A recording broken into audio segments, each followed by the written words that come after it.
إن الحمد لله نحمده ونستعينه ونستهديه ونستغفره ونعوذ بالله من شرور أنفسنا ومن سيئات أعمالنا. من يهده الله فلا مضل له ومن يضلل فلا هادي له، وأشهد أن لا إله إلا الله وحده لا شريك له، وأشهد أن محمدا عبده ورسوله صلى الله عليه وعلى آله وأصحابه وسلم تسليما كثيرا.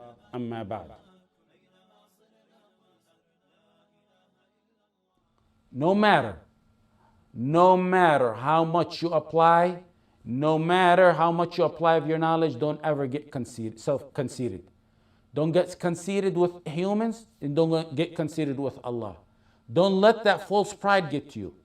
Don't have an exaggerated sense of like self-importance. Don't automatically think you're granted Firdaws just for a couple words or things you did, or a couple acts that you applied your knowledge in. You know Sila in Sifat al-Safwa for Ibn al-Jawzi. I mentioned him in The Ultimate Pleasure of a Believer on the Qiyam. He was the man who wild animals used to flee from him when he was praying at night. He would do his Qiyam in the forest. He had such fear in Allah. Allah the Almighty placed fear of him in the hearts of wild animals in the dark nights and in the deep dark forest. Wild animals would flee from him. And here, did he get conceited?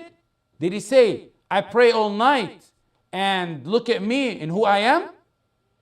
The man who used to pray all night and then run back to where the army is so they won't figure out that he was praying all night. He pretended like he was sleeping all night long. Did he get conceited that he was blessed with a miracle from Allah that wild animals used to run away from him at his sight when he was praying? When he finished his salah, he would say, Ya Rabbi ajirni minna an-nar awa mithli yas'alul jannah. Awa mithli yas'alul jannah. He felt as though he was not worthy of asking Allah Jannah. He said, oh Allah, save me from hell. Is someone like me worthy of asking Allah Jannah? Just save me from hell. No matter what you do of application of your deeds, never get swell-headed with Allah. Ibn al-Jawzi in Sayyid al-Khatir said, I seen some who worshipped Allah, and then after a time frame, they paused. And then they would bolster saying, I worshipped Allah so much that no one worshipped like me, but now I'm weak.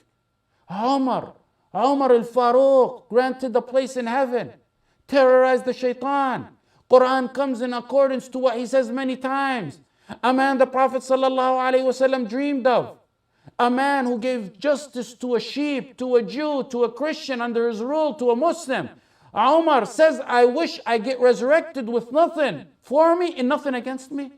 Sufyan al-Thawri, the man of hadith.